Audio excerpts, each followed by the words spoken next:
Perfecto. Pues buenas tardes y bienvenidos a todos a este evento del Club de Científicos de la Asociación de Becarios de la Fundación Rafael del Pino y apoyado por la Fundación, en el que hablaremos sobre un tema muy importante y que está un poco en boca de todos, los fondos europeos de recuperación. A lo largo de los próximos 6 años, nuestro país recibirá 140.000 millones de euros en subvenciones y préstamos del total de 750.000 millones de euros que comprenden los fondos europeos. Este es el equivalente al 11,2% del PIB nacional. La verdad es que son muchos los artículos que se han escrito sobre este tema, pero nosotros hoy queremos darle un enfoque algo distinto y centrarnos en cómo podemos utilizar los fondos europeos de recuperación para arreglar los problemas estructurales que presenta la ciencia y la innovación en nuestro país, con el objetivo de generar activos científico-tecnológicos que generen riqueza y prosperidad a largo plazo. Antes de presentar y dar paso a nuestro magnífico panel, me gustaría invitar a Vicente Montes, director de la Fundación Rafael del Pino, Paula Martín, copresidenta del Club de Científicos, y a Bernardo Navazo, presidente de la Asociación de Becarios, a dar unas palabras de bienvenida. Así que, Vicente, tienes la palabra. Muchas gracias, Diego. La verdad es que a mí siempre me toca mostrar la satisfacción y el agradecimiento. Y la verdad es que hay casos en los que disfruto mucho más con ello. O sea, que en este caso la satisfacción es absoluta, porque hoy estamos en el Zoom corporativo de la Fundación Rafael del Pino, pero este es un evento organizado por nuestra Asociación de Becarios, ¿no? Entonces, la verdad es que es una especial satisfacción ver cómo va fraguando en proyectos reales todo ese esfuerzo que después de vuestras becas y después de desarrollar vuestros proyectos, algunos todavía en marcha en algunos casos, pues veis esa necesidad, ¿no? Tenéis ese deseo de devolver a la sociedad parte de lo que habéis recibido, ¿no? De la sociedad, en este caso a través de la Fundación, aquellas becas que os otorgamos, ¿no? Y la verdad es que, como digo, es una especial satisfacción. Como debo ser breve, solo quiero manifestar esa satisfacción y también el agradecimiento, ¿no? Al fin y al cabo estáis todos en el Zoom corporativo de la Fundación y la verdad es que tenemos un panel de lujo con Teresa Riesgo, con Susana Solís y Jorge Barrero. Os agradecemos enormemente que hayáis aceptado esta invitación de la Asociación de Becarios, ¿no? para poner sobre la mesa un aspecto que trabajamos mucho dentro dentro de la Fundación y en las plataformas que queremos poner en marcha junto con la Asociación de Becarios, ¿no? Estamos muy interesados en mejorar el sistema de ciencia en España y ver cómo podemos también promover un discurso innovador mucho más potente en nuestro país que tiene que ir acompañando de la lógica emprendedora. Entonces encontramos muchas debilidades en ese espacio, en la transición desde la ciencia al mercado, que debemos de ser capaces de trabajar todos juntos. Y tenemos hoy con nosotros a algunos de los mejores expertos del país para analizarlo, ¿no? Entonces la verdad es que por eso quería agradeceros, Teresa, Susana, Jorge, que hayáis aceptado esta invitación. Y, como no, a nuestros líderes dentro de la asociación, en ese club de científicos que se ha lanzado excelente iniciativa que hemos visto nacer y que vemos crecer cada día. Muchas gracias a Paula, a Diego y a Marina por ese esfuerzo y supuesto siempre con el liderazgo de nuestro presidente Bernardo Navazo. Yo creo que Europa está en una encrucijada. Yo no soy quien debe dar la conferencia, estoy ávido de escucharos, ¿no? Pero sí que es cierto que es un momento muy relevante en el que tenemos que ser capaces como país de aprovechar una oportunidad que nos puede posicionar en el mundo de la innovación con la solidez que se espera de un país como el nuestro, ¿no? Por ello, mil gracias de verdad y encantado de acompañaros en este encuentro y ávido de escucharos. Muchas gracias, Vicente, por tus palabras y por tu apoyo a la Asociación de Becarios y a todas nuestras actividades. Paula, ¿te gustaría decir también unas palabras?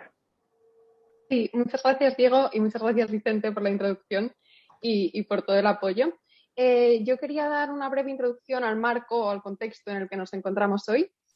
Como ha comentado Vicente, el Club de Científicos de la Asociación de Becarios nace en el seno de los becarios Rafael del Pino, donde varios becarios con background científico nos unimos y nos damos cuenta de que tenemos unos intereses y unas motivaciones muy parecidas. A la vez, también nos damos cuenta de que a nuestro alrededor tenemos una comunidad de personas que, aunque no son becarios de la Fundación, comparten nuestros principios y valores. Por lo tanto, decidimos abrir el Club de Científicos Rafael del Pino no solo a los becarios, sino también a amigos de nuestra asociación y actualmente somos más de 700 miembros con idea de seguir creciendo en el futuro. El objetivo de este club es sobre todo promover la innovación tecnológica como motor en la economía española. Somos muchos los becarios que hemos estudiado fuera, hemos visto cómo se hacen las cosas en otro sitio y nos gustaría traer todo esto a nuestra economía española y potenciar. Para hacer esto, nuestro approach, nuestra idea es generar una comunidad. Para ello estamos conectando a diferentes científicos de distintas áreas, haciendo un evento mensual. Y hacemos eventos tanto temáticos, centrados, por ejemplo, en inteligencia artificial o en cáncer, como también otros eventos, y este creo que es nuestro valor diferencial, donde nos reunimos para hablar de otros intereses que tenemos siendo científicos, como la innovación, el impacto de nuestra investigación, la conexión academia-industria y lo que nos trae hoy aquí, que es la política científica.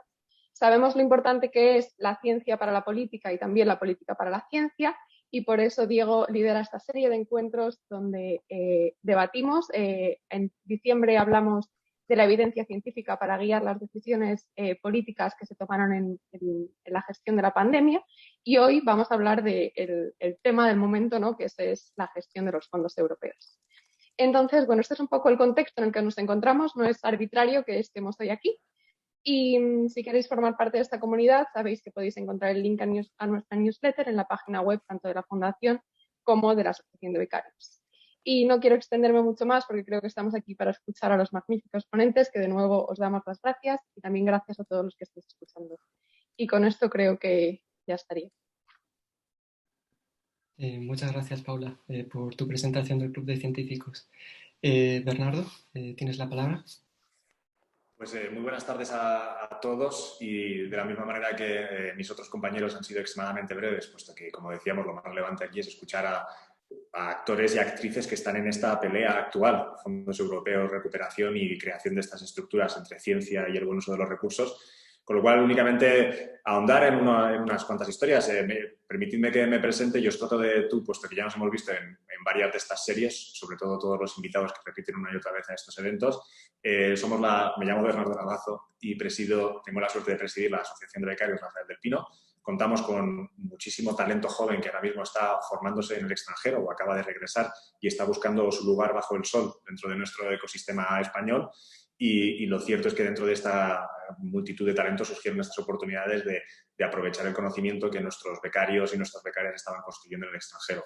Una de las líneas de trabajo es este particular de líneas temáticas, así que tenemos algunos otros clubes también muy activos relacionados con impacto social, con asuntos más geopolíticos o con asuntos relacionados con inversión de impacto, pero el Club de Científicos tiene vida propia, es una rara avis por sí misma, trata de generar estos contenidos y generar comunidad, y yo creo que en todas estas aventuras es un pequeño honor formar parte de esta iniciativa, y para ello dar las gracias mil a los becarios, Paula, Marina y Diego, que en este particular han invertido tanto tiempo, y también a la Fundación Rafael del Pino y a su director, que aparte de unirnos esa filia personal por habernos permitido estudiar en el extranjero, lo cierto es que apoya todas las ideas que tenemos, aunque sean muy descabelladas. Pero lo cierto es que se van aterrizando y yo creo que generan mucho valor. No mucho más con respecto a la presentación. De verdad que, como decía Paula, tratamos de construir una cosa que no es azar, sino que hay un deseo sensato, estratégico, de medio a largo plazo, de dar un espacio, generar un encuentro para que estos 500, 700 jóvenes científicos españoles encuentren un punto en el que intercambien ideas y se ayuden en todas las áreas, desde fundraising hasta porosidad, academia, industria, hasta asuntos más divulgativos o la creación de pequeños clubes temáticos sobre cáncer e inteligencia artificial. Y yo creo que ese es el mensaje principal, que no es casualidad que esto ocurra, sino que hay un deseo de crear valor, comunidad social en el país.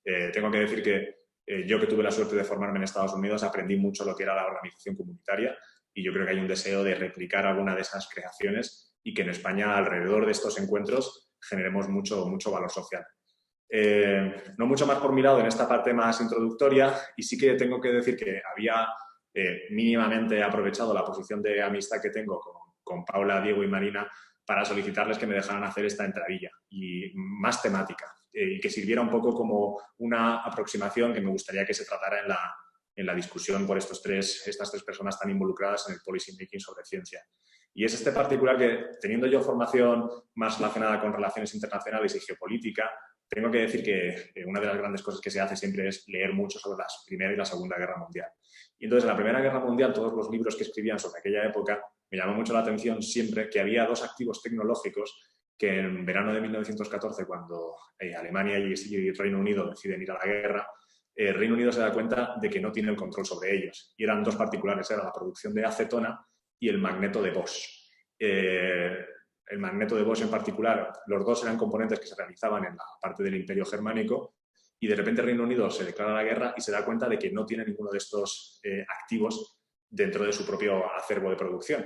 Y el particular era que el magneto de Bosch en aquel momento se utilizaba sobre todo como interruptor para los vehículos de automoción de aquella época.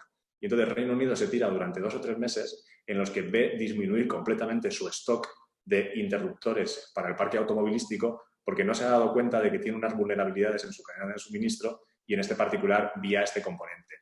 Si hacemos un fast forward 106 años después, el año 2020, nos dimos cuenta durante la pandemia que había elementos cuya complejidad tecnológica no era demasiado extensa o demasiado excesiva, como podría ser, por ejemplo, mascarillas, principios activos medicinales o el particular de respiradores y ventiladores automáticos, que tuve la suerte de formar parte un poco de esa aventura logística, que nos hemos dado cuenta de que son activos tecnológicos o científicos que tienen una importancia geopolítica tremenda.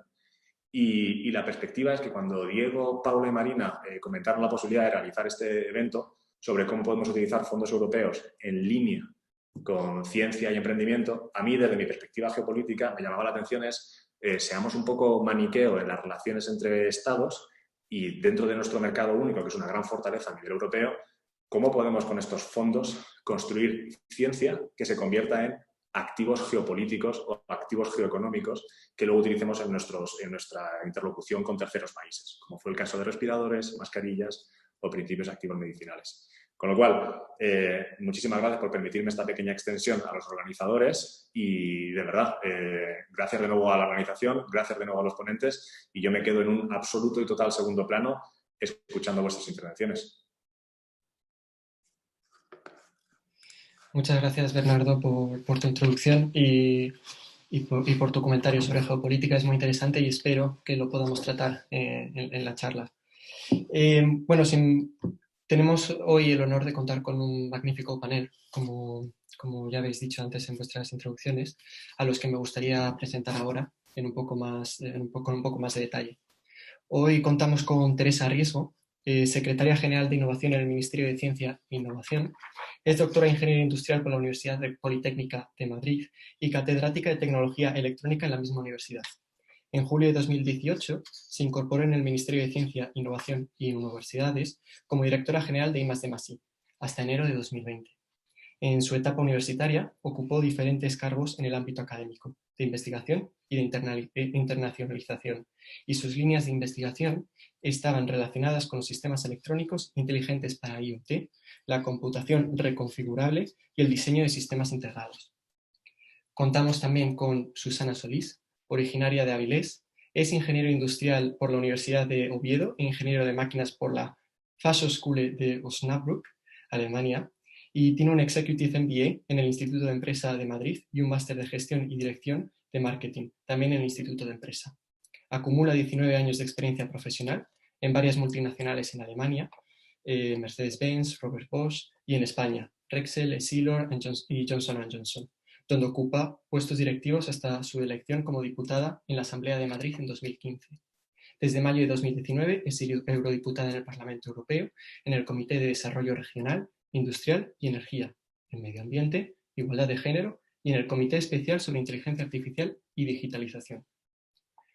Y finalmente contamos también con Jorge Barrero, director general de la Fundación COTEC, licenciada en Bioquímica y máster en Estudios de Ciencia, Tecnología y Sociedad por la Universidad de Salamanca. Desempeñó el cargo de director general del gabinete de la ministra de Ciencia e Innovación, Cristina Garmendia. Fue adjunto a la presidencia y secretario general de Asedio. Desarrolló también su carrera en el ámbito de la consultoría estratégica, en el sector biotecnológico y en el sistema público de I+D. Y además colabora habitualmente con numerosos medios de comunicación y ha impartido docencia en varias universidades y escuelas de negocio. Antes de dar paso a nuestros ponentes, me gustaría recordar a todo el público que hay una ventanita de Q&A en la que podéis hacer todas las preguntas que tengáis, ya que nuestros ponentes podrán responderlas. más adelante después del debate.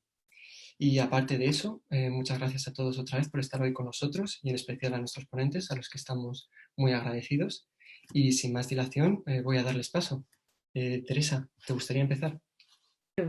Bueno, por supuesto, me encantará empezar.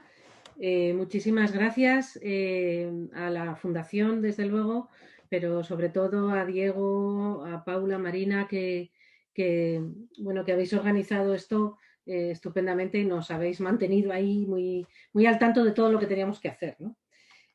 También, agradecer a Vicente Montes por lo que le toca y a Bernardo, que yo le llamo Berni porque ya tratamos mucho últimamente por distintas cosas, el que hayan contado conmigo, ¿no? Y con el Ministerio en general, pero vamos, conmigo en particular, la verdad es que lo agradezco.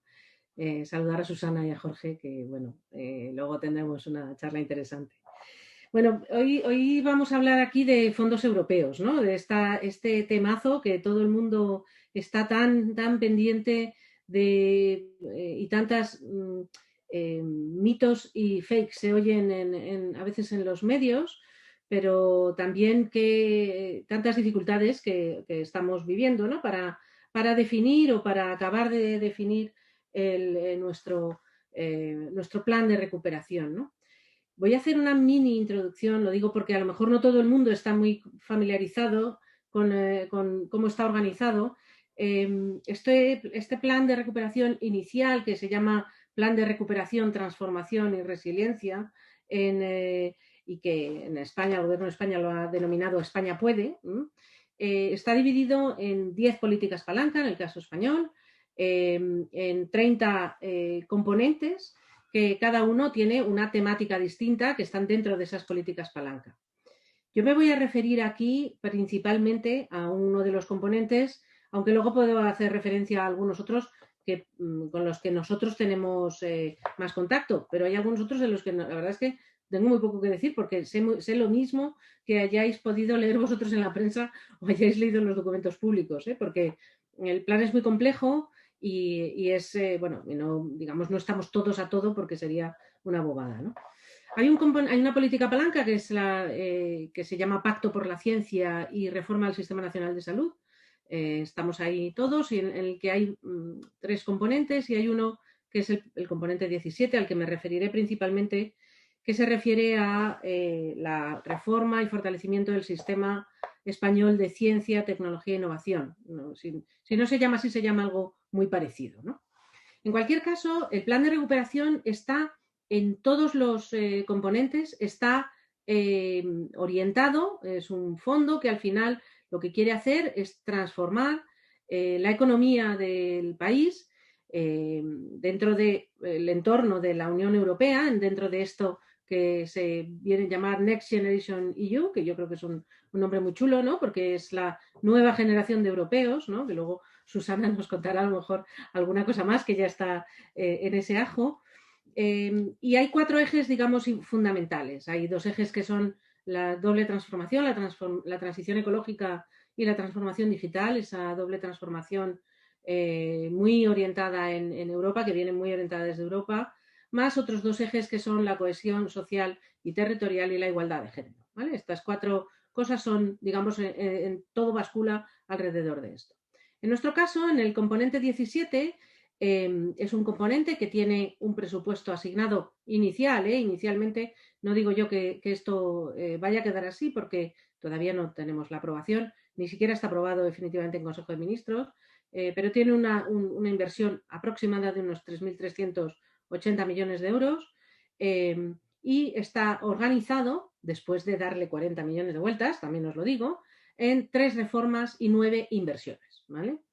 Las reformas y las inversiones, por supuesto, están alineadas, ¿no? De lo que se trata es de esa idea de fortalecer, de tapar los huecos del sistema español de ciencia, tecnología e innovación. Esto es fundamentalmente lo que queremos hacer en este componente. En este ámbito, pues hay, digamos, no voy a entrar en los detalles, aunque si queréis luego puedo daros algunos detalles, aunque no tengo las cifras exactas de cada medida en la cabeza, porque además como nosotros somos los de ciencia. Hay otros que son más que van, ¿no? Que dicen, vamos a poner tantísimos miles de millones en esto.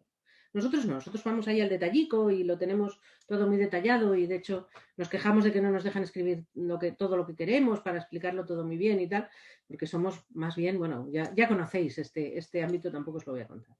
En este sentido, lo que nosotros queremos hacer está basado, o lo que queremos cuidar y transformar, está basado en 4 cosas. Queremos mejorar la gobernanza, queremos cuidar a las personas que trabajan en este sistema español de ciencia, queremos reforzar el sistema, ¿no? Porque para eso están todas esas inversiones, y facilitar la transferencia de conocimiento. Bueno, esto lo podemos llamar co-creación, luego podemos hablar de los términos, pero vamos a llamarlo transferencia de conocimiento para que todos entendamos de lo que hablamos. De lo que hablamos es, digamos, la porosidad, lo que decía antes Bernardo, la porosidad entre el sector público y privado, pero también con la sociedad y también con otros agentes que puedan estar,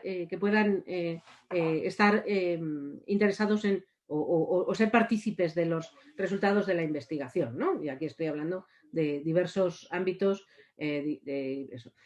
También, por supuesto, hay ámbitos o sectores que están priorizados, la salud, el medio ambiente y todo eso, y todo bajo unas reglas que pone la Comisión Europea, que yo creo que están muy bien, pero que nos han hecho dar una vuelta entera a pensar las cosas, que son estas reglas del do not harm, ¿no? Que lo llamamos, bueno, que es como lo llaman en Bruselas, y este do not harm nos genera, digamos, otra capa más en la que tenemos que pensar y repensar que todo lo que hagamos no puede, digamos, hacer un efecto negativo en el medio ambiente o en algunos otros aspectos, ¿no? Quiero decir, es que si uno hace un edificio, pues tiene que tener cuidado con qué hace con los materiales, cómo los recicla, en fin, esto no es evidente ni es baladí, lo que nos pide. Bueno, ¿por dónde van nuestros tiros? ¿Vale? En el ámbito de las, bueno, digamos, ¿cómo hemos comenzado a pensar en esto, ¿no? El primer comienzo, desde luego, es en un diagnóstico que tampoco es muy difícil de hacer en cómo está el sistema español de ciencia, tecnología e innovación, ¿no? Es un sistema de islas, o bueno, bastantes islas, ¿no? Que en algunos casos tienen puentes esas islas, pero que necesitan reforzar esos puentes y seguramente echarle tierra pero buena, ¿no? para que el sistema esté mejor conectado. Es un sistema en algunos casos muy precario y particularmente preocupante en la precariedad de las personas, que bueno, esto supongo que luego saldrá porque es un tema que me imagino que a la Asociación de Becarios de Rafael de la Fundación les interesará especialmente. Y es un sistema en el que necesita, digamos, reforzarlo porque los últimos años de bajada de presupuesto y de dificultades de todo tipo, porque han sido dificultades presupuestarias, pero también dificultades burocráticas y de muchos otros tipos, pues han hecho, y de falta de alineamiento, yo creo que también en algunos casos, han hecho que el sistema al final necesita reforzarse, hay algunas cosas que están ahí que se pueden llegar a tambalear, ¿no? Entonces, ¿qué es lo que todo esto es un diagnóstico que es bastante fácil de hacer desde fuera, casi por intuición o conociendo cada uno el esquema por donde venga, pero también nos lo indican los informes de país del semestre europeo, que cada año o cada semestre nos manda a Europa y nos dice siempre lo mismo, o sea, siempre lo mismo. De hecho, en uno de como resultado de uno de esos informes, hicimos una prueba de presentarnos a estos proyectos que ofrece la Dirección General de Reformas de la Comisión para establecer reformas estructurales necesarias en el país, digamos, en todos estos aspectos que nos daban. Y en particular en lo que tiene que ver con la transferencia de conocimiento o en los vínculos entre la academia y el mundo industrial, ¿no? Entonces, estamos desarrollando este proyecto lo estamos desarrollando en paralelo a mientras estamos proponiendo las reformas y las inversiones de este plan de recuperación en el ámbito de la transferencia de conocimiento. Algunos de vosotros incluso puede ser que hayáis participado en los workshops o en los grupos o en las entrevistas de los grupos de interés que ha realizado la Dirección General de Reformas junto con el equipo de la OCDE que está desarrollando el proyecto. Y a final de año, pues tendremos una hoja de ruta que nos dará, yo creo que mayor peso y seguramente ratificará nuestras políticas. Aparte de eso, nos está dando durante todo este periodo mucha realimentación sobre las cosas que estamos proponiendo dentro de nuestro plan de recuperación. En particular, en el plan de recuperación y en el ámbito de la gobernanza estamos proponiendo, y ya ha pasado la primera vuelta del Consejo de Ministros, una reforma de la Ley de la Ciencia en un aspecto que es la carrera científica, en un segundo aspecto que es la transferencia de conocimiento y un tercer aspecto que es la gobernanza del sistema en algunos ámbitos. En este mismo ámbito de la gobernanza, pues, por ejemplo, vamos a plantear una coordinación efectiva con las comunidades autónomas, efectiva quiero decir con dinero de por medio, en la que vamos a cofinanciar unos planes que llamamos planes complementarios sobre una serie, 8 temas elegidos y digamos en cooperación con estas comunidades, no sirviendo como una estrella, sino más bien como una mesh, ¿no? Por los que podemos entender, en el que unas comunidades autónomas trabajarán con otras bajo, digamos, la cofinanciación del Estado y también la cofinanciación de las comunidades autónomas. Vamos a reforzar mucho todo lo que tiene que ver con proyectos de investigación que quieren, digamos, cuyo objetivo es subir el TRL de sus resultados. Por ejemplo, pondremos en marcha, y creo que ya están anunciados y todo, pues proyectos de prueba de concepto. Vamos a poner en marcha proyectos multidisciplinares también, digamos, de colaboración público-privada. Reforzaremos la red Cervera y el programa de transferencia Cervera, del que hemos tenido ocasión antes un rato, Susana Jorgillo, de hablar de él. Reforzándolo con aspectos como recursos humanos en las empresas. Bueno, en el ámbito académico es muy habitual que en los proyectos de investigación más básica, de investigación esencial, muchas veces se refuercen con personal, digamos, predoctoral normalmente, ¿no? Lo que se llama la convocatoria FPI, ¿no? En esos proyectos, un poco pensando de esa manera parecida, lo que queremos hacer es reforzar Cervera y algunos otros programas orientados, por ejemplo, a startups de alta tecnología como Neotech. Los vamos a reforzar con recursos humanos en las empresas del ámbito investigador. Por ejemplo, con doctores en empresas o con doctorados industriales, ¿no? Esto creemos que no hay nada mejor para transferir conocimiento que poner una persona que tiene ese conocimiento y meterlo en la organización y ponerlo dentro para que ese conocimiento se transfiera de verdad. Asimismo, bueno, vamos a intentar reforzar cosas que nos parece que están un poquito abandonadas, las interfaces entre el sistema público y el privado, estas llamadas aquí OTRIs, ¿no? Que en otros sitios se llaman TTOs, o aquí las queremos llamar oficinas de transferencia de conocimiento. Queremos también darles digamos, un aroma más comercial, ¿no? Que no solo miren hacia su propia institución, sino que miren hacia afuera, ¿no? Y sean capaces de vender lo que tengan. Para eso queremos reforzar un poco los recursos humanos de esas OTRIs y vamos a ver cómo lo hacemos. Bueno, esto es un poco un resumen de algunos aspectos. Desde luego, además, pues hay hay un ámbito de salud que va a estar muy orientado a todo lo que tiene que ver con la estrategia de medicina personalizada o con el reforzamiento del Instituto de Salud Carlos III, un apoyo a algunas industrias como la automoción y la aeronáutica en su ámbito más verde, en todo lo que tiene que ver con la movilidad sostenible, en fin, este tipo de cosas.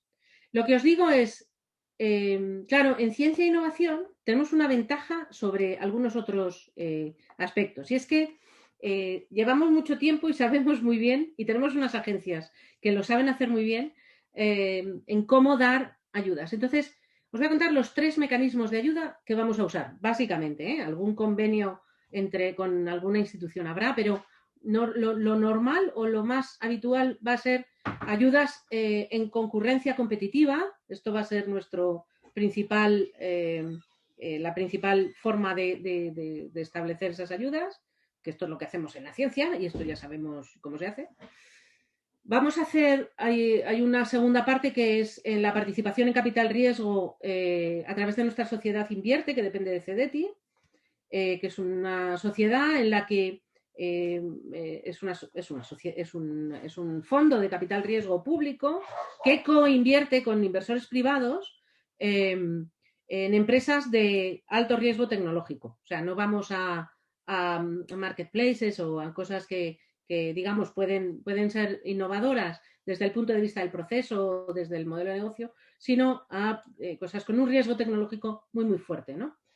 Y ahí tenemos una cartera de empresas ahora mismo bastante grande y queremos además complementarlo con un fondo que vamos a abrir ahora, un fondo de transferencia en Invierte, ¿no? Esto también hemos sacado ya el concurso para la gestora privada del fondo y esperamos tenerlo en marcha pues en breve. De hecho, hay algunas de estas cosas que os cuento que las vamos a hacer sí o sí. Es que no va a haber fondos europeos. Pues las vamos a hacer porque lo haremos con fondos propios y lo haremos más despacio o con menos dinero, pero lo vamos a hacer sí o sí. Y la tercera cosa la tercera forma que tenemos prevista es la compra pública precomercial y la compra pública de innovación. Esta es una forma en la que lo que haremos es comprar prototipos, pero no prototipos que están ya hechos, sino comprar prototipos en los que vamos a compartir el riesgo del desarrollo con la empresa o las empresas o el consorcio que vayan a desarrollarlo. También, de nuevo, esos prototipos luego se cederán a las administraciones públicas que lo requieran y eso. Pero esto no estamos hablando de despliegues, estamos hablando de prototipos. Quiero decir que si vamos a desarrollar un electrolizador de hidrógeno verde de 5 megavatios, esto lo haremos, digo por dar un dato, un elemento que podría ser, ¿no? No vamos a hacer una serie de 50 y repartirlos por ahí porque eso sería hacernos trampas con la compra pública de innovación y aquí lo que compramos es innovación, no compramos despliegues, ¿no? Entonces, todo esto, fijaos, son al final 3 modalidades, O sea, aquí no... Es que uno de los miedos que todo el mundo tiene, es que esto lo van a dar a dedo, ¿vale? Aquí el dedo no va a funcionar, digamos que los mecanismos están bastante claros. La participación de las pymes va a ser muy fuerte en estos programas. También la participación de las grandes. Quiero decir que aquí también va a haber una gran convocatoria de emisiones que va a salir a finales de este año, en el segundo semestre de este año, que ahí caben proyectos muy grandes donde las corporaciones también podrán participar. Son proyectos con una colaboración muy transversal, ¿no? Con todos los actores. Y lo que queremos es que, digamos, todo esto al final nos refuerce el sistema y nos lo ponga en una situación para poder seguir empujando.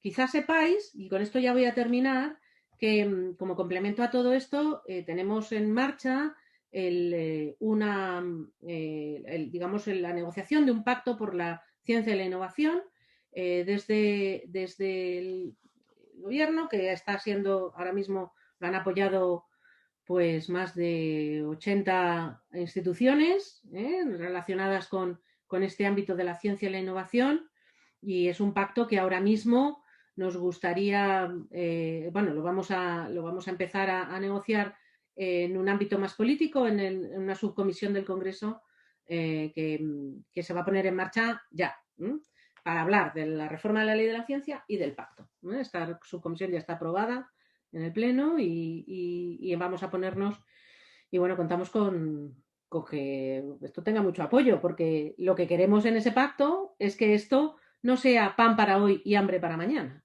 Esto puede acelerar la estabilización del presupuesto, Pero lo que queremos es que esto se convierta en un sistema estable, que no tengamos que estar todo el día en la lucha y a la gresca y que tengamos, bueno, pues eso, un pacto como tenemos en otros ámbitos para la ciencia y la innovación. Bueno, con esto termino. Espero haberos contado un poco.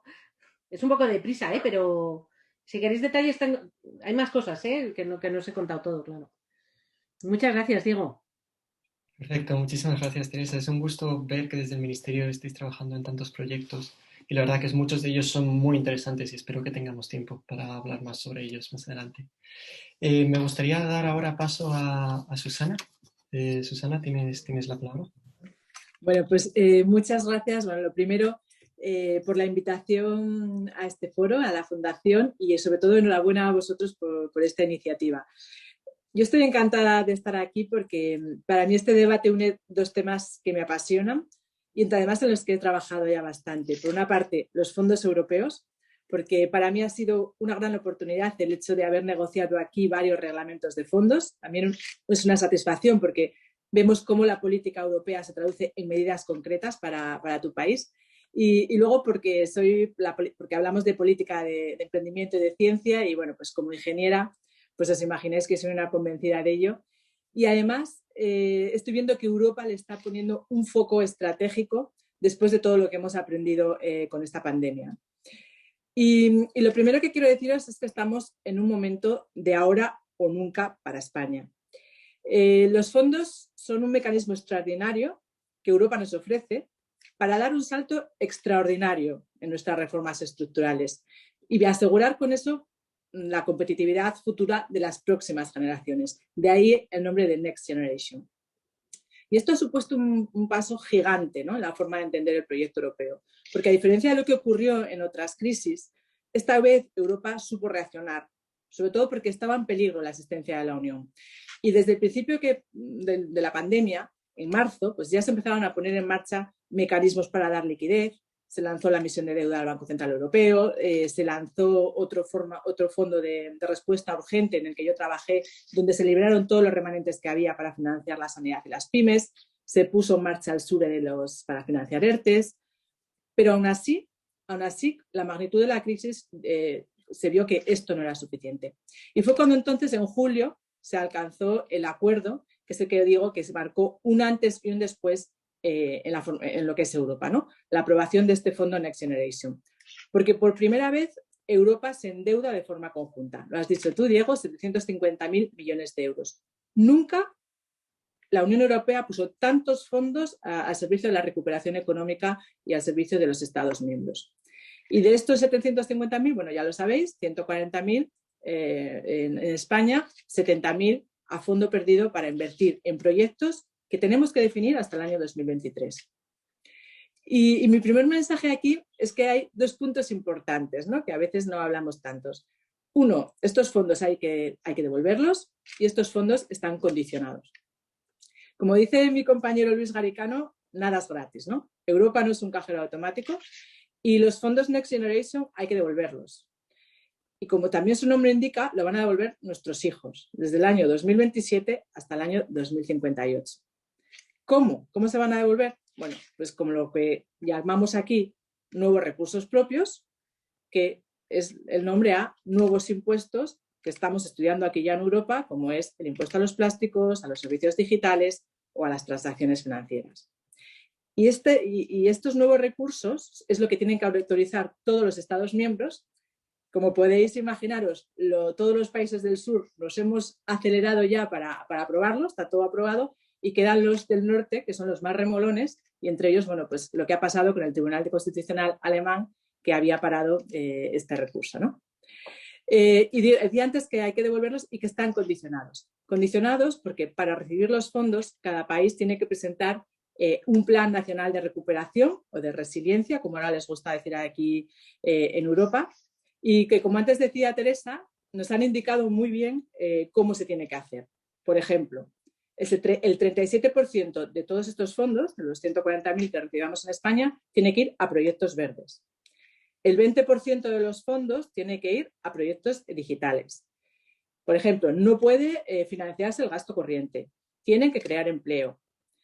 Tenemos que presentar un plan de reformas. un plan de reformas con las recomendaciones que nos han hecho en el semestre europeo, que es el plan famoso que hay que presentar antes del 30 de abril, donde tenemos que indicar, todavía no lo ha presentado el gobierno, tenemos que indicar las reformas que vamos a realizar en España, las inversiones que vamos a llevar a cabo para realizar esas reformas, los hitos y los objetivos. Este es el documento que, como digo, todavía tenemos que presentar y donde es muy importante ver los detalles para ver cómo van a ir cada una de las partidas. Mi segundo mensaje es optimismo, porque esto es una oportunidad para España y, por supuesto, ya que hablamos aquí, hoy esto es una oportunidad para la ciencia. Porque yo creo que de todas las reformas estructurales pendientes en España, la de la ciencia y la innovación es sin duda una de las más importantes. La ciencia tiene que ser tratada como un asunto de Estado. Y los fondos europeos son ahora una oportunidad para acabar con problemas crónicos, ¿no? Que luego podemos hablar de ellos, para acabar con la precariedad de nuestros investigadores en la ciencia. Son una oportunidad única para atraer talento que se marchó durante la crisis anterior. Hemos tenido una auténtica diáspora de nuestros investigadores que no encuentran incentivos para volver. Nos dan la oportunidad de revolucionar la innovación y de desarrollar las empresas innovadoras, ¿no? Llevamos años oyendo que va a haber una ley de startups que desgraciadamente todavía no ha llegado. Y también pueden ser claves para atajar la brecha digital en ciencia e innovación entre las regiones, que como vamos viendo cada vez es mayor. Pero no solo eso. También estos fondos tienen que servir para no perder el tren en los retos del futuro, como puede ser la inteligencia artificial. Porque hemos visto que sin datos y sin inteligencia artificial, Europa se ha quedado fuera y ahora una de las mayores preocupaciones aquí es cómo recuperar ese liderazgo tecnológico y lo que llamamos aquí esa autonomía estratégica que antes decía Diego, ¿no? Es una de las preocupaciones fundamentales y algo que desde luego tenemos que es una de nuestras prioridades. De ahí que estamos haciendo una apuesta muy fuerte en este campo.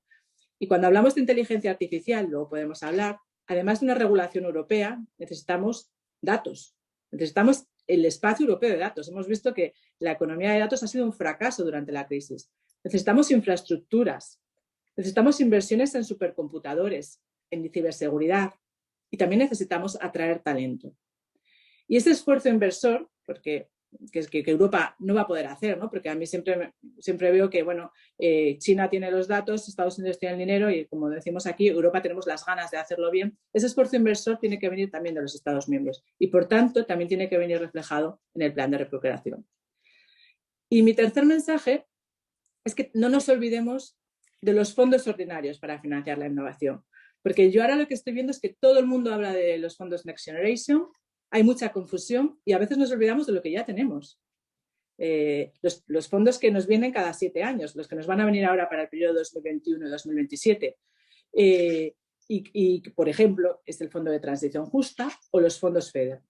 Yo he estado negociando el nuevo reglamento de los fondos FEDER para el periodo 21-27 y os puedo decir que nuestra prioridad es que se dejen de financiar aeropuertos que no se usan o rotondas que no cambian nuestras empresas.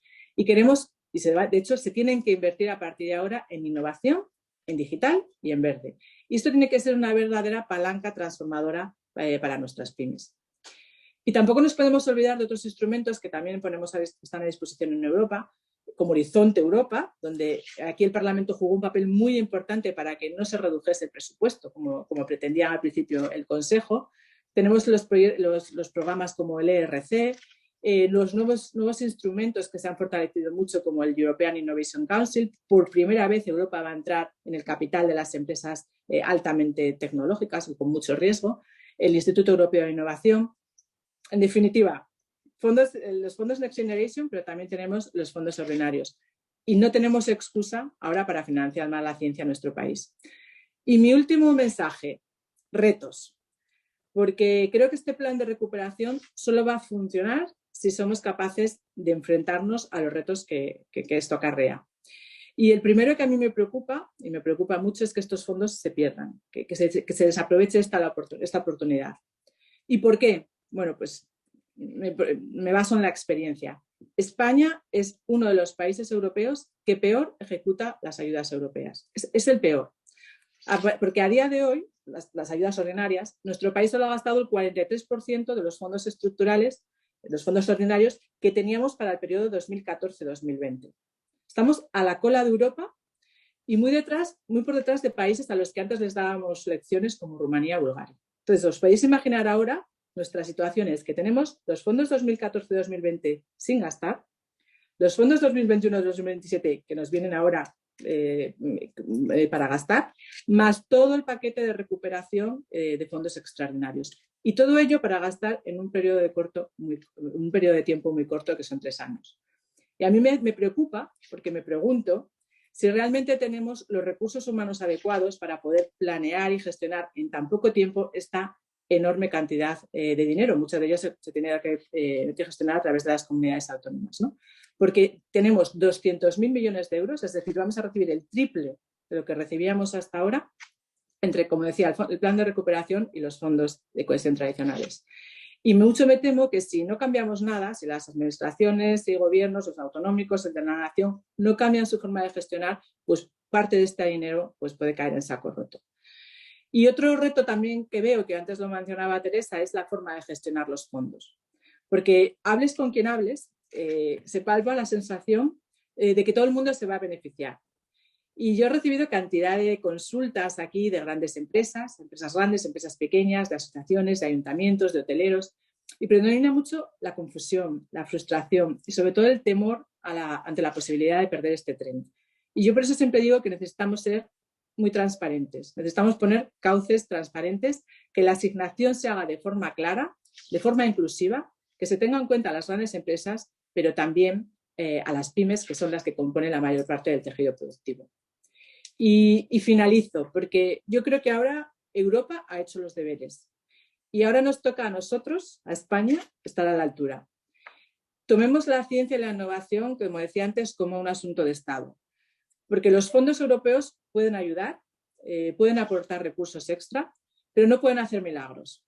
Y si no hacemos las reformas que se necesitan para solucionar los problemas crónicos que todos conocemos ya y que de los podemos hablar, pues no vamos a alcanzar el nivel puntero que nuestro país se merece. Tenemos talento, por primera vez los recursos adecuados para competir a primer nivel y, por tanto, no cometamos los errores del pasado, porque las actuaciones que hagamos hoy se notarán, para bien o para mal, dentro de los próximos 10 años. Y lo dejo aquí y luego seguimos hablando. Muchas gracias, Susana. Es cierto que estos fondos son una oportunidad única, pero también un reto sin precedentes para nuestro país. Así que espero que también podamos hablar un poco sobre los retos más adelante y profundizar en este tema. Y bueno, ya por último me gustaría dar la palabra a Jorge para que diese su intervención inicial. Pues muchísimas gracias y antes de nada pido disculpas porque estoy teniendo algunos problemas de conexión, además con 2 redes diferentes.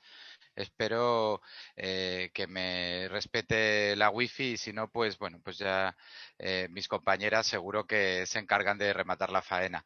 Muchísimas gracias a la Fundación, por supuesto.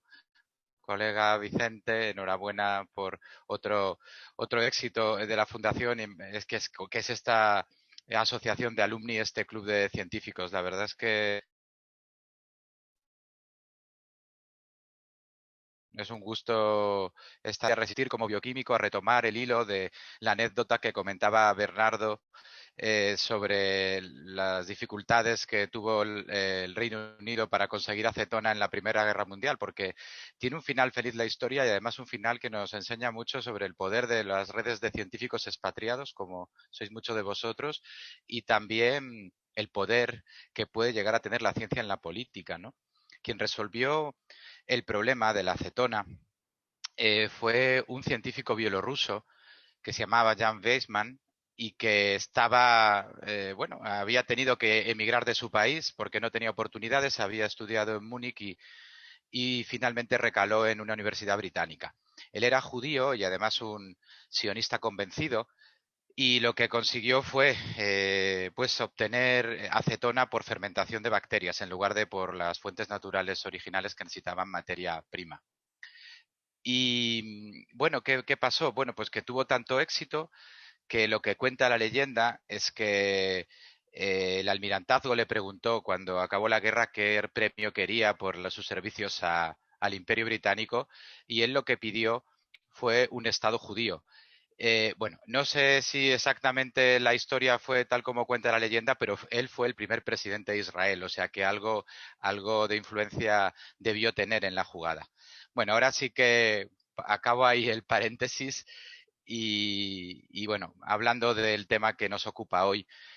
Eh, Nosotros en Cotec llevamos muchos meses analizando este gran reto, ¿no? Y lo hacemos además muy pendientes del cómo, porque fijaos, en el qué no tenemos nada que decir. De hecho, yo siempre contrapongo este fondo a otro que yo viví muy de cerca, con otra dimensión, pero con un objetivo de economía, me refiero al Plan E.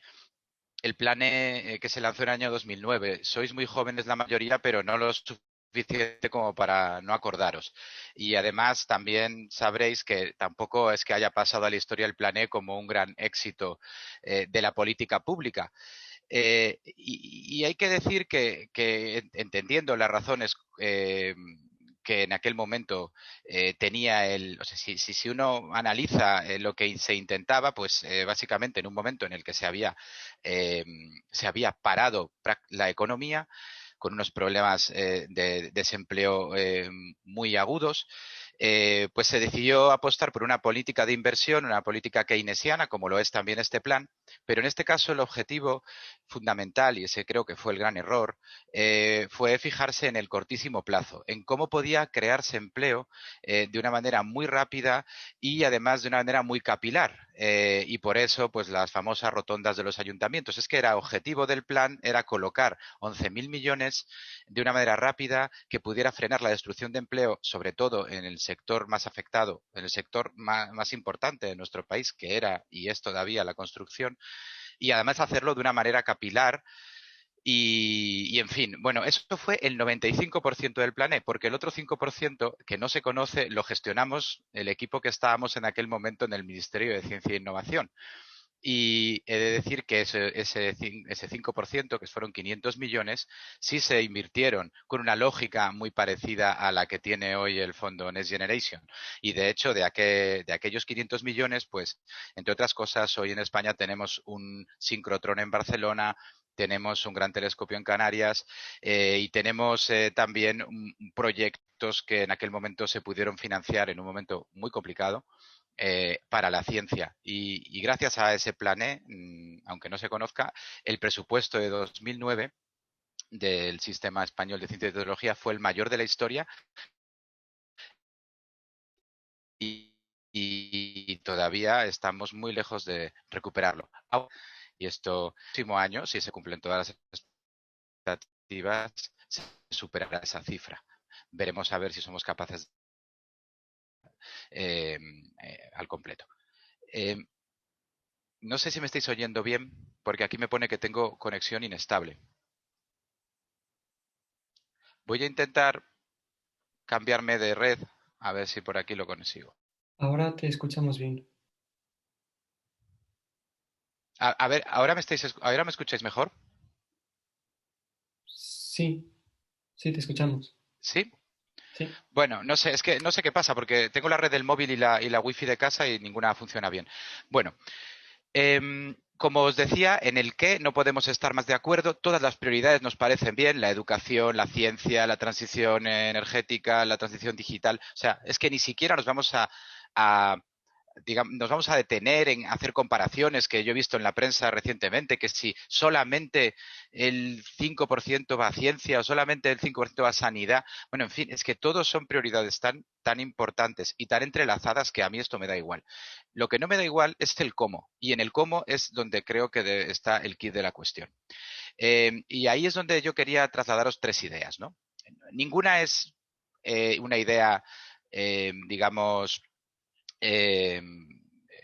novedosa en el sentido de que las hemos copiado en Cotec, pero sí que creemos que son ideas potentes que no están suficientemente bien implementadas a escala país. De hecho, las dos primeras proceden de la propia Comisión Europea, ¿no? Y son dos enfoques que además se complementan muy bien entre sí. El primero es una especie de oferta de la política científica al conjunto de las políticas, y es el llamado enfoque misional. ¿En qué consiste el enfoque misional?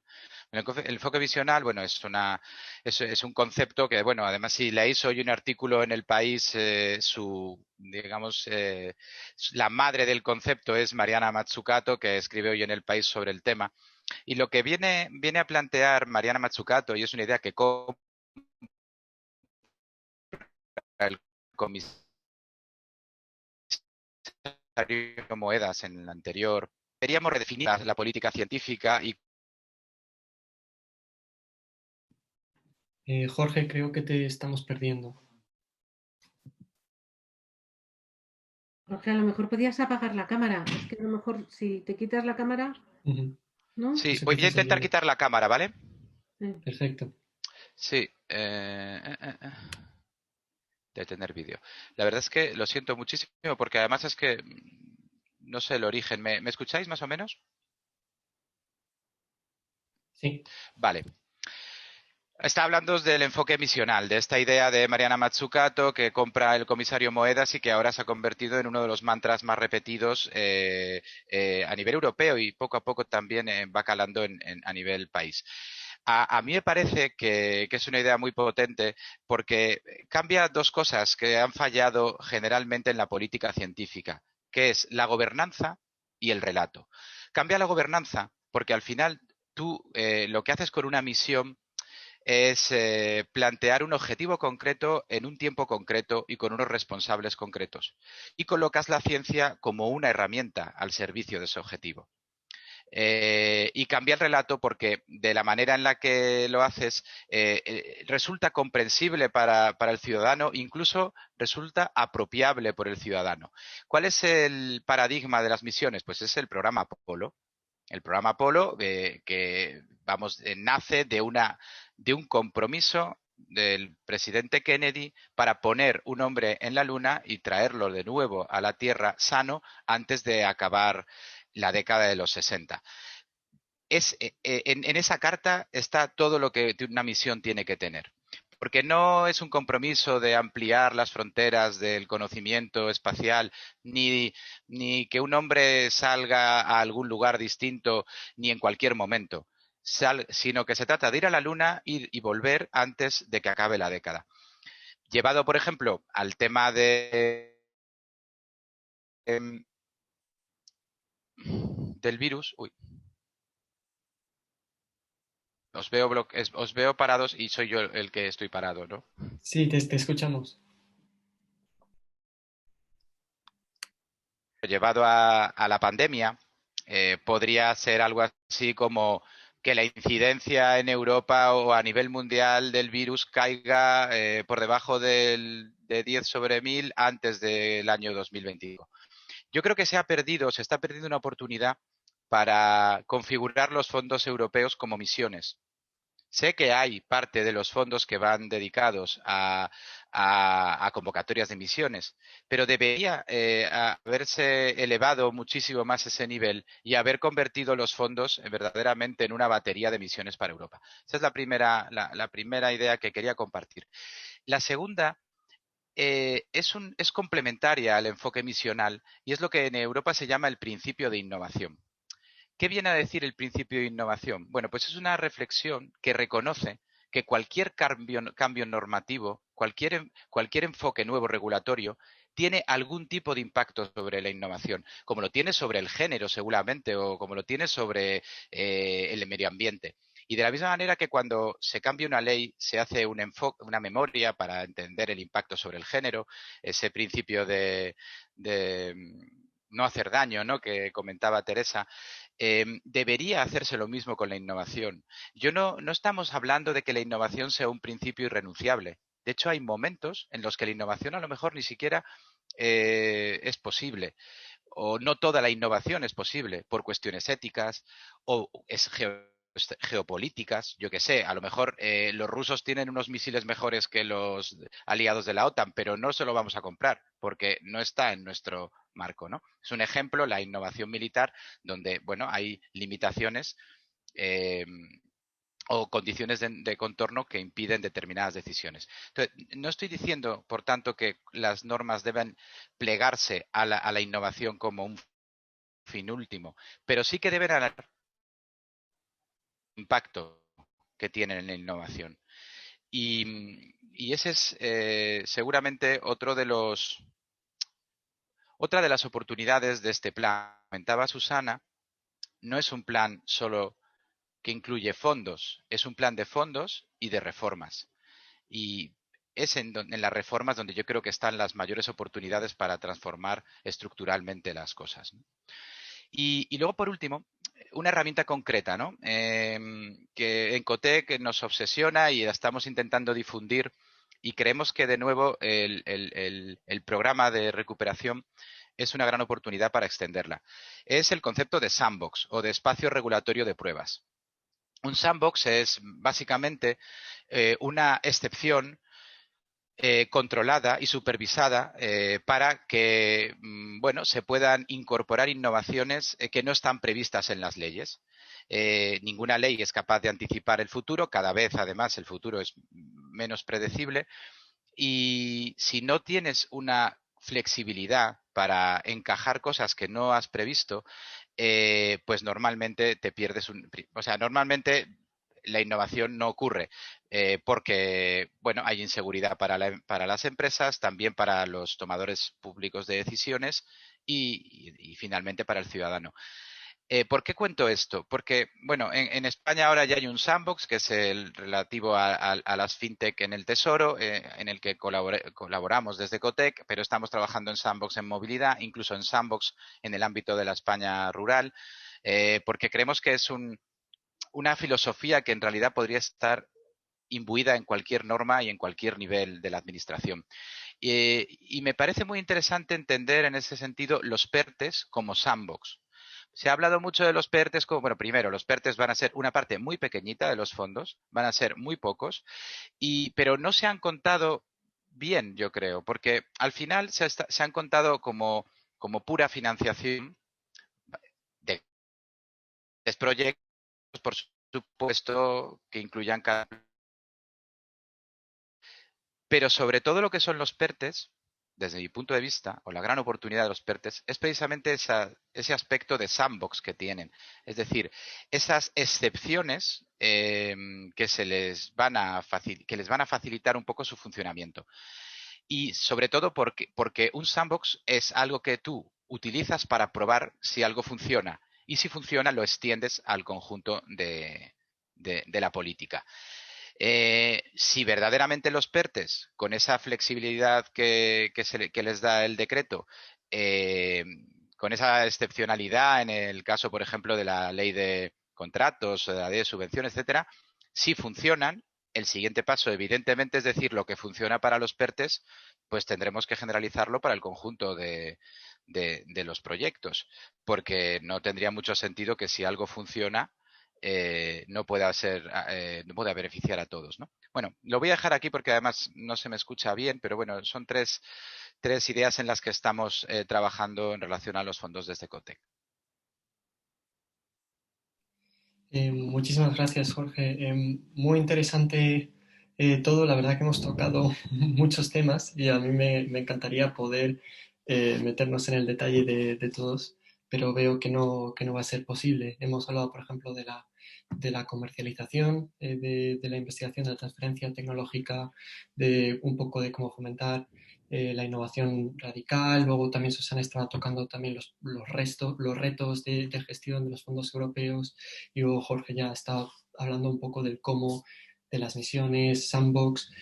Un tema que a mí me gustaría quizás comentar en un poco más de profundidad, y me vais a permitir que barra un poco para casa, ya que muchos de nuestros oyentes están estudiando en universidades internacionales y muchos quizás están también en el extranjero, es el de cómo retener el talento de nuestro país.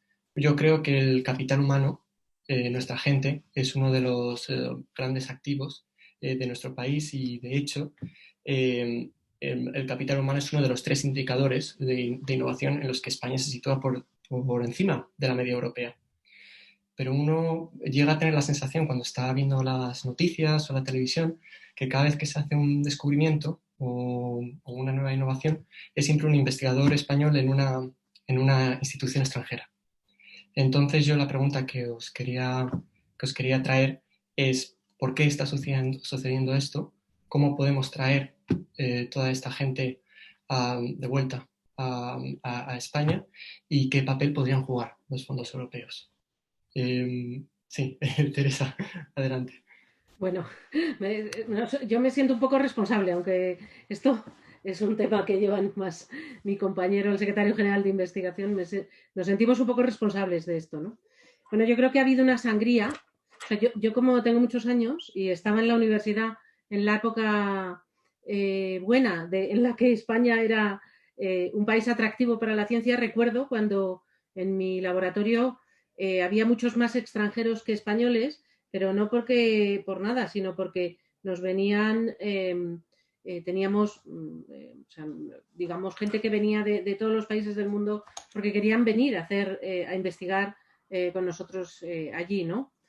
Teníamos un programa de becas abierto, interno, pagado con nuestros proyectos, tal. Y quiero basarme un poco en eso porque creo que en este ámbito del talento hay 2 aspectos que no solo es retener el talento, es que yo creo que en el mundo de la ciencia lo que hay que hacer es atraer talento, ¿no? La atracción de talento, y esto, bueno, los que estáis en el Reino Unido lo veis muy bien, ¿no? Porque en el Reino Unido lo que hay es una internacionalización del sistema de ciencia enorme, ¿no? Y no digamos en Estados Unidos, ¿no? Donde lo difícil es encontrar un americano en un laboratorio de estos, ¿no? Y no solo hay españoles, hay gente de todas partes, porque también hay holandeses, y hay, yo qué sé, daneses, en laboratorios muy diversos. Esto es cierto, y lo que quiero decir, y no es nada... Creo que en los últimos años ha habido una sangría efectivamente de talento, no solo en el ámbito de la ciencia, por desgracia, ¿no? Y lo hemos vivido ahora en la pandemia, sino también, pues yo qué sé, en el ámbito sanitario, lo que sea, ¿no? En lo que tenemos, desde luego, tenemos, digamos, una generación de talento de la que tenemos que estar orgullosos, pero que no colocamos aquí, ¿vale?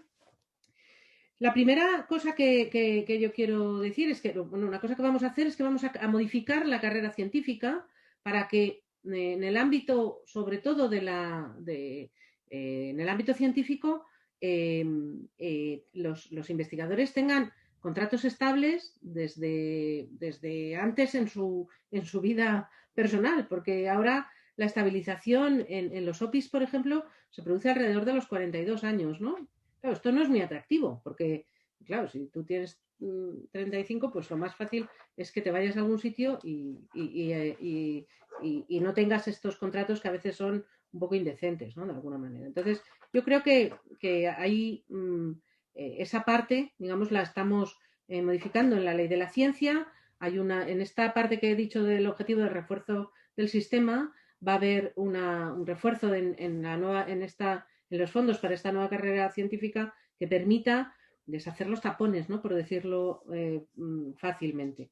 Y yo creo que este es uno de los aspectos más importantes, porque sin talento, al final, es que no se desarrollan ni la academia, ni las empresas, ni nada de nada. Una segunda cosa que quiero incidir es en este tema de las empresas. Algunos de estos investigadores que se van fuera de España no se van a un sistema de ciencia público, sino que muchas veces van digamos, a las empresas, a los departamentos de I+D de las empresas, particularmente en el ámbito tecnológico, o por lo menos eso que conozco yo. Y creo que nosotros siempre defendemos que España en realidad es uno de los mejores sitios para montar un departamento de I+D de una empresa, porque tienes talento, aquí, bueno, se vive bien, tienes una serie de condicionantes. Y lo que tenemos que hacer es ponerlo fácil, ¿no? Por eso queremos, bueno, pues meter en las empresas un poco esa cultura de la investigación constante y permanente, ¿no? No no ahora hago un proyecto, ahora lo dejo, luego vuelvo a pedir otro proyecto, a ver si tal, sino que, porque eso es lo que hace que al final las empresas se hagan fuertes, tengan músculo y tengan, digamos, una supervivencia, ¿no? Para que en momentos duros aguanten un poco mejor los bandazos, ¿no? Entonces, digamos que por resumir, estamos proponiendo una modificación de la carrera científica, que ahora estamos en conversaciones con los agentes del sistema. Mañana tengo una reunión con Jorge, por cierto, para hablar de esto. Estamos intentando que el talento también, el talento investigador también vaya a las empresas, a hacer investigación en las empresas, y ese tipo de cambios culturales a veces no son sencillos. Y otra cosa que querría decir sobre lo que se ha dicho antes es que para nosotros, esto que llamamos el plan de recuperación, por resumir siempre, a mí me gustaría siempre llamarlo el plan de transformación, ¿vale? Se llama recuperación, transformación y resiliencia. Y yo digo, nuestra parte, o sea, para nosotros, esto es un plan de transformación de la economía. Esto a lo mejor, además, no quiero decir, la medida que tomemos hoy no va a tener un efecto pasado mañana, pero esto sí que tiene que tener un efecto, digamos, en ese plazo que Susana nos mencionaba, ¿no? Y esto también se refiere al cuidado del talento científico, ¿no? Ya termino. Gracias, Teresa. No sé si Susana o Jorge queréis añadir algo. Si os puedo pedir que seáis un poco breves para que nos dé tiempo a tener preguntas del público también. Sí, yo muy brevemente, porque la atracción y la retención de talento es un problema en Europa en general, ¿no? Y antes, yo que estoy en la Comisión de Inteligencia Artificial, uno de los mayores problemas que tenemos aquí es precisamente cómo tenemos que atraer el talento, porque faltan mentes, ¿no? Para desarrollar la inteligencia artificial. Hacemos datos, pero también hay que tener gente. Pero luego, cuando vemos, vemos que hay que atraer a Europa, pero luego dentro de Europa, otro de los grandes problemas que tenemos, y lo vemos en las comisiones, es que también hay ese brain drain, ¿no? De unos países a otros. Parece que hay desde los países del este, se filtra a los países más ricos. Y en el caso de España, esto es muy preocupante. Yo antes lo llamaba una auténtica diáspora, porque es así. Y es nuestra oportunidad, estos fondos pueden ser la oportunidad para dar estabilidad a estas personas y eliminar la precariedad. Tenemos que reforzar los programas como el Ramón y Cajal, el Miguel Servet, y tenemos que asegurarnos que estos investigadores se van a incorporar de forma estable a los centros de investigación. Ya lo decía Teresa, que necesitamos la reforma de la carrera investigadora que aborde esa precariedad, pero seguramente, y no quiero entrar aquí, yo creo que esa reforma tiene que ser mucho más profunda a la vista de lo que, bueno, está en la reacción de los agentes sociales, de los agentes del sistema, lo que están opinando hasta ahora, ¿no? Y solo finalizo porque la ciencia y la innovación es un asunto de mentes, y si no conseguimos ofrecerles condiciones laborales atractivas, pues no conseguiremos que esas mentes se queden haciendo ciencia e innovación en España. Por lo tanto, lo dije antes, uno de los hitos de ese plan tiene que ser acabar con la diáspora y retener el talento aquí. Yo, bueno, muy brevemente, ¿no? Respecto a la atracción y retención de talento. Bueno, antes de nada ya voy a hacer voy a poner aquí un pequeño banner porque vamos a presentar un mapa que hacemos todos los años que analiza la capacidad de cada territorio en España para atraer y retener talento. Lo presentamos el próximo día 30 en Pamplona, de hecho, que precisamente porque Navarra es una de las comunidades autónomas que salen mejor en la foto. Yo creo que hay un concepto interesante aquí que es el de balance de talento, ¿no?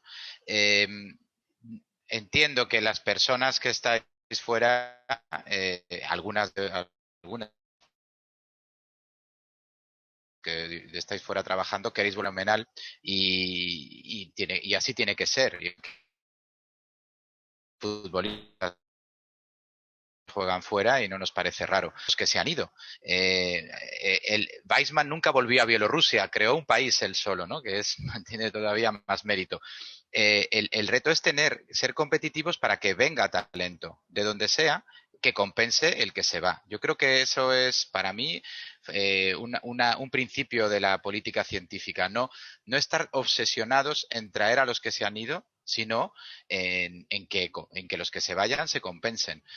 Yo entiendo que si alguien quiere volver en particular, pues es un drama, pero o sea, creo que nos estaríamos equivocando si pensamos en no sé, que el objetivo de una política es tratar de recuperar a alguien que está bien donde está, a lo mejor en la institución científica de mayor prestigio para el área en la que trabaja, ¿no? Eso es lo que quería decir. Bueno, por echar un capote a Teresa con la ley, Susana, no sé si hace falta reformas más profundas o no. Lo que te digo también es que hay las posiciones que se manejan ahora mismo sobre la carrera son bastante irreconciliables, pero porque hay intereses muy diferentes entre las partes, ¿no? Y no me refiero a entre los científicos y en la administración, sino entre científicos que están a la espera de una plaza funcionarial, los científicos que ya son funcionarios y a lo mejor otros que estarían cómodos con un itinerario laboral. O sea, el debate está también en el seno de la comunidad científica. No es tanto un debate entre los científicos y la administración. Gracias, Jorge. No sé si, Susana, te gustaría responder a eso rápidamente o... Yo no quiero entrar en la profundidad, así que bueno, pues me llegan me llegan información de que pues hay algunos evidentemente que no les gusta cómo se está reformando esta carrera de investigadora. Hay cosas buenas, pero hay cosas que no. Pero yo desde luego que hasta que seguramente está esto en negociación y no. Lo importante es que se ponga en marcha, o sea, lo importante es que se realice. Perfecto. Y luego otro de los temas que me gustaría tocar quizás brevemente y que hemos estado mencionando mucho es el de la transformación a largo plazo. Y como, por ejemplo, uno de los problemas del Plan E, como se había mencionado, es que invertía en proyectos muy a corto plazo. Y normalmente las tecnologías aquellas tecnologías que han transformado más nuestra sociedad, muchas veces han sido aquellas que nos han visto venir. Entonces, pero también estas tecnologías, debido a su poco desarrollo, son también las que son más propensas al fracaso. Y el fracaso es una cosa muy común en temas de innovación, es muy común en temas de nuevas tecnologías y es algo que tenemos que aceptar también cuando estamos invirtiendo. Entonces, una de las preguntas que os quería hacer es cómo podemos gestionar este riesgo al fracaso y cómo lo podemos asimilar y si hay espacio con los fondos europeos para hacer esto. No sé si hay alguno que quiera empezar. Teresa, creo que estás en mute. Sí. Bueno, esto es bastante complicado. Sobre todo explicarlo desde donde estoy yo ahora, vamos, socialmente, es bastante complicado de explicarlo a los ciudadanos que pagan impuestos y que dicen, o sea, que tú ahora vas a darle a este y si se equivoca o si fracasa, que sabéis que en España además esto a veces genera una cierta desconfianza, ¿no? ¿Vale? Frente a lo que ocurre en otros sitios, ¿no? Donde el fracaso se ve como una oportunidad y todo esto.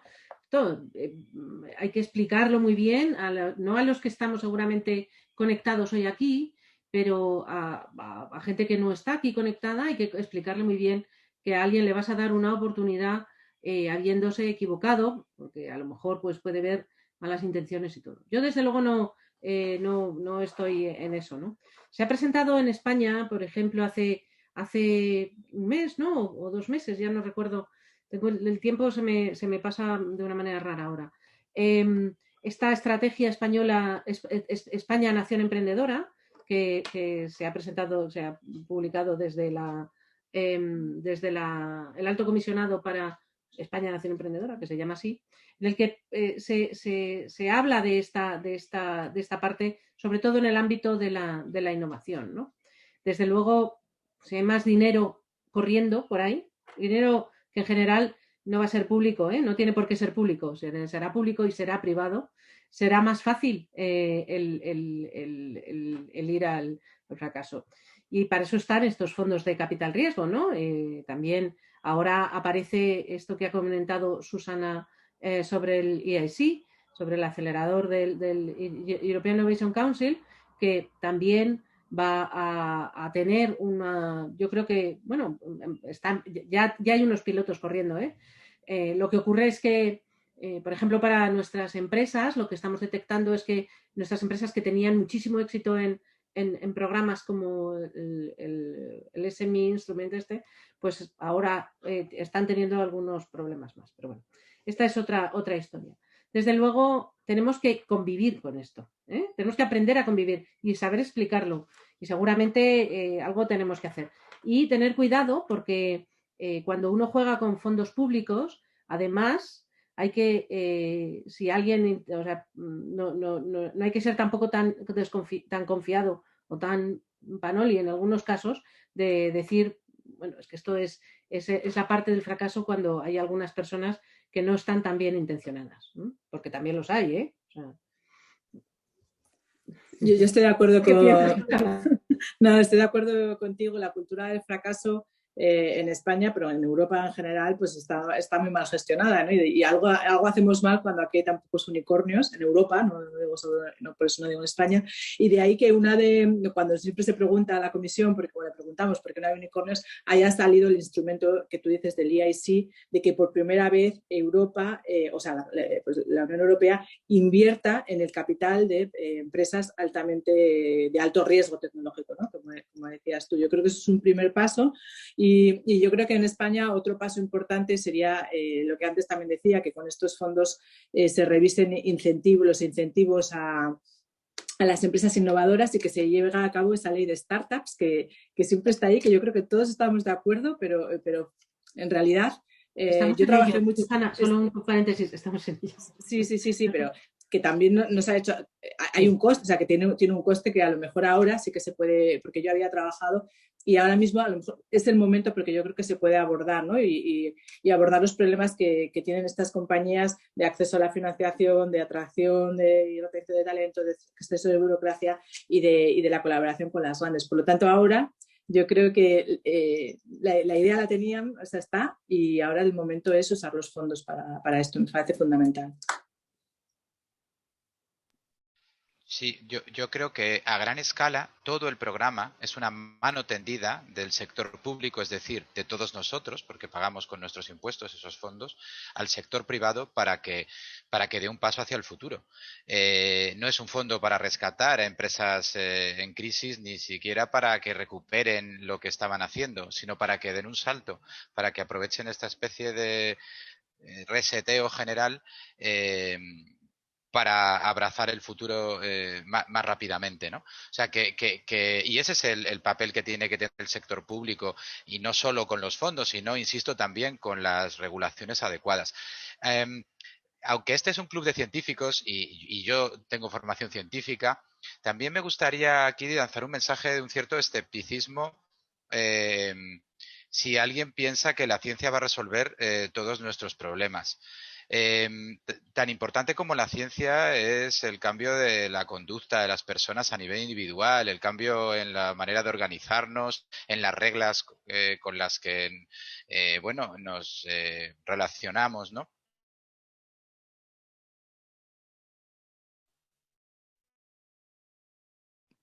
Y yo creo que eso es muy importante. Eso en el sí, no, me refería que esto en el enfoque de misiones se ve muy bien. Por ejemplo, si tú quieres tener una misión para acabar con los plásticos en el océano, creo que todos somos suficientemente listos como para saber que no habrá ninguna tecnología, ningún robot mágico que va a estar limpiando los océanos o ningún plástico que desaparezca en 10 minutos. Lo que va a haber es una combinación de muchas tecnologías y un cambio en muchas maneras de organizarnos y de comportarnos. Creo que ese también es una lección que tenemos que tener clara. No encomendemos nuestro futuro exclusivamente a la ciencia y a la tecnología, porque la cosa no va de eso. Sí, totalmente cierto. Se me quedan muchas preguntas en el tintero, yo creo, pero también me gustaría coger unas cuantas preguntas del público, quizás una o dos. No sé, y quizás si podemos responder pues con los 3 mensajes principales para ver si podemos cubrir el mayor número posible, pues mejor. Marina, no sé si hay alguna pregunta que pueda responder nuestro panel.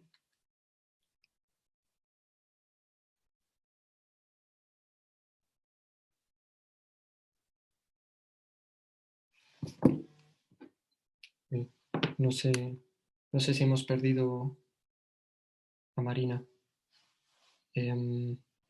Bueno, pues si no, mientras se reconecta, si no puedo hacer yo otra pregunta, sino que tengo muchas, así que no hay ningún problema.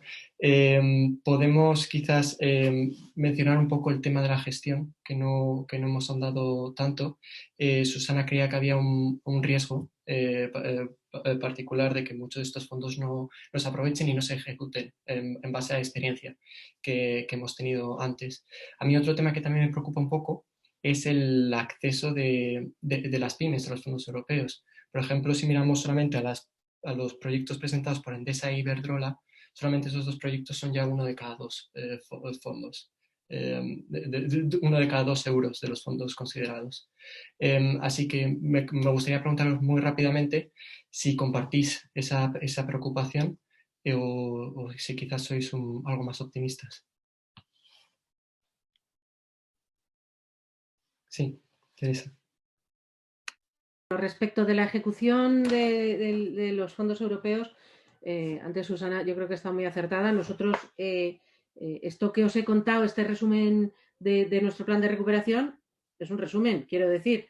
Hay otras cosas que van a ir corriendo con nuestros presupuestos generales del Estado normales y nuestros fondos FEDER y todas esas cosas.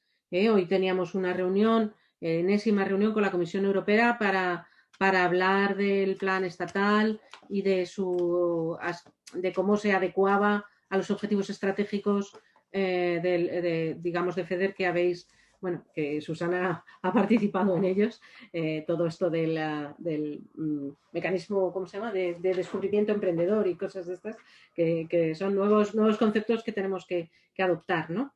Efectivamente, bueno, lo de la ejecución de FEDER, yo creo que viene por muchas razones.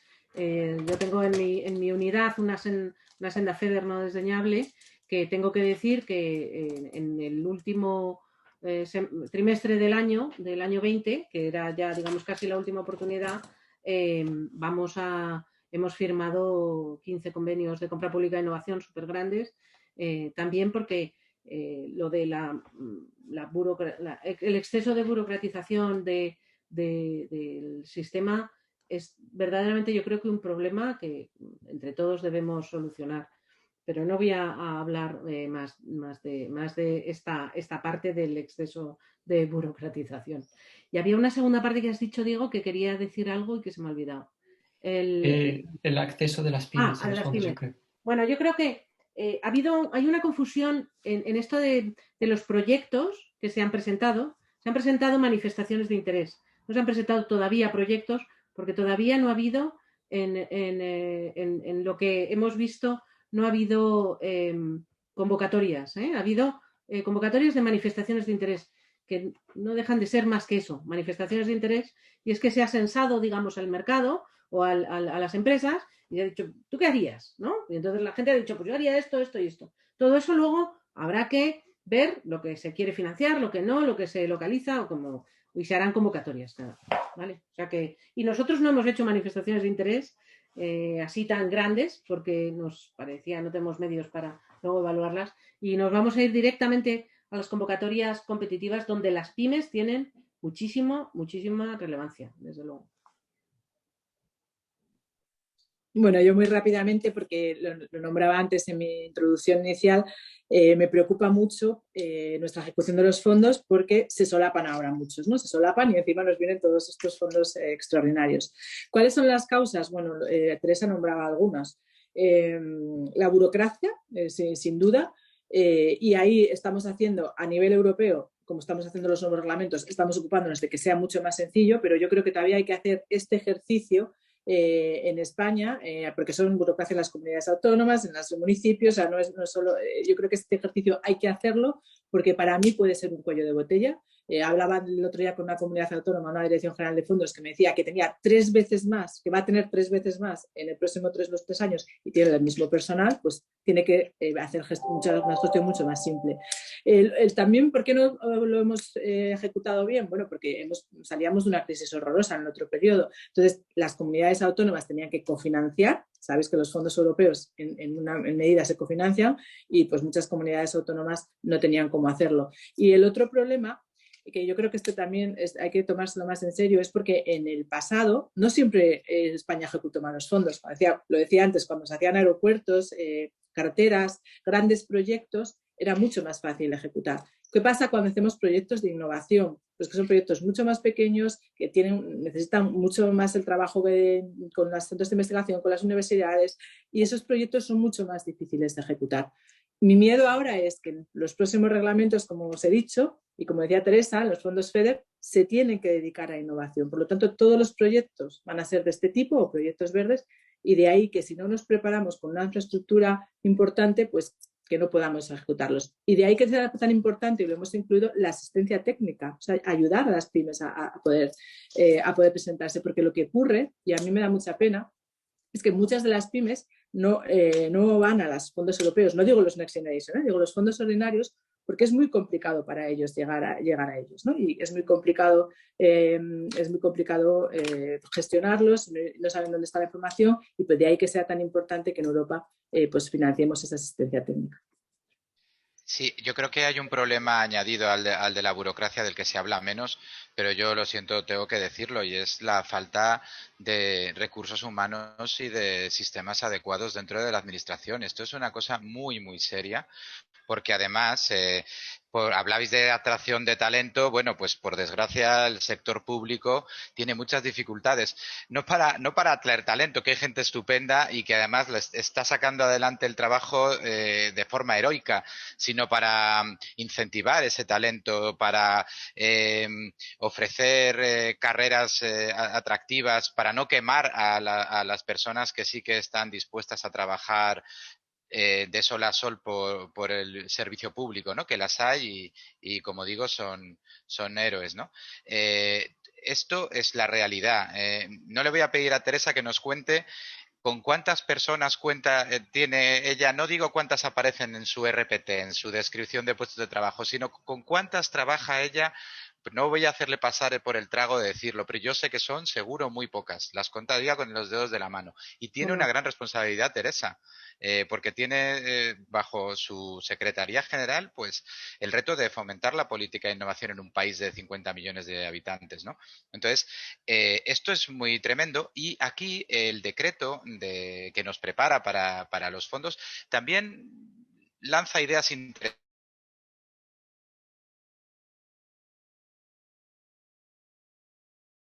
La posibilidad de ofrecer, se dediquen a ciertas, ¿no? O sea, que hay aquí un trabajo importante que hacer también de gestión de recursos humanos y de sistemas de información. Te agradezco mucho la solidaridad, Jorge, porque es muy importante eso que dices. Lo conoces bien. Gracias, Jorge, gracias, Teresa. Gracias, Susana, también. Paula, ¿te gustaría darnos unas preguntas del público?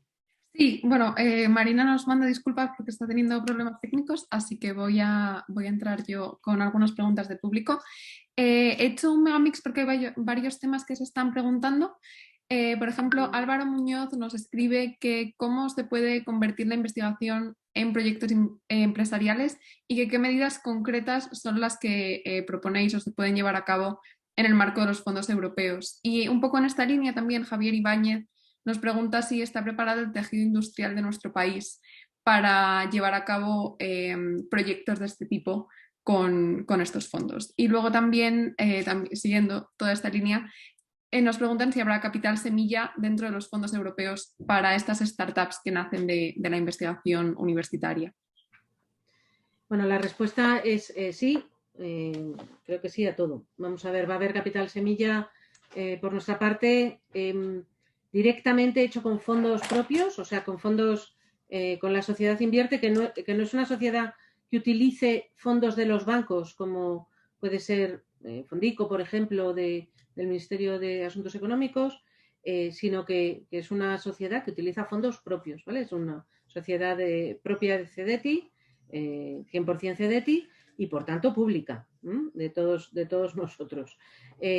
Vamos a hacer un fondo digamos que lo hemos llamado de transferencia, y ahora mismo lo que hay es un fondo de capital riesgo en coinversión que está teniendo yo creo que muchísimo éxito en muchos ámbitos. Eso por un lado. ¿Cómo se pueden hacer empresas desde todo esto?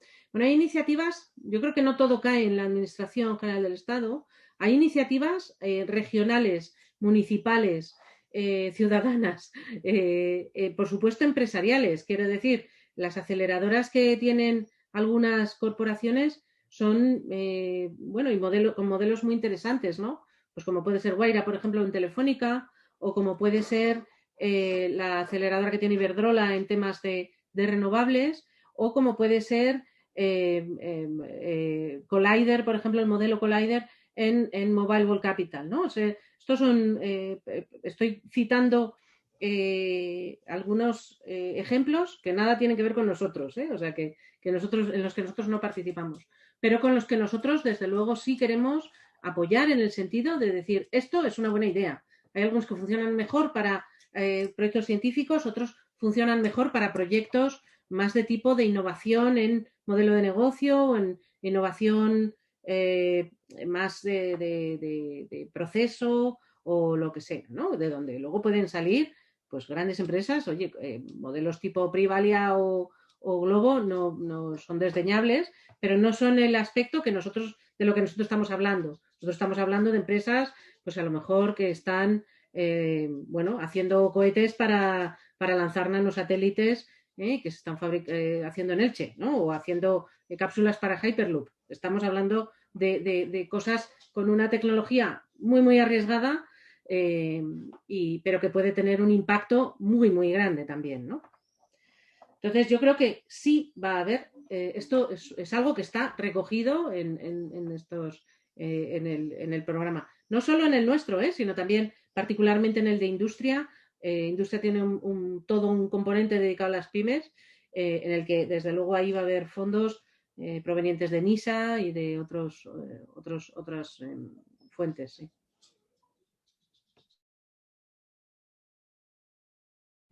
Susana, Jorge, no sé si queréis añadir algo. No, yo ha contestado Teresa perfectamente porque son ellos los que tienen que definir ese plan. Me parece perfecto. Jorge.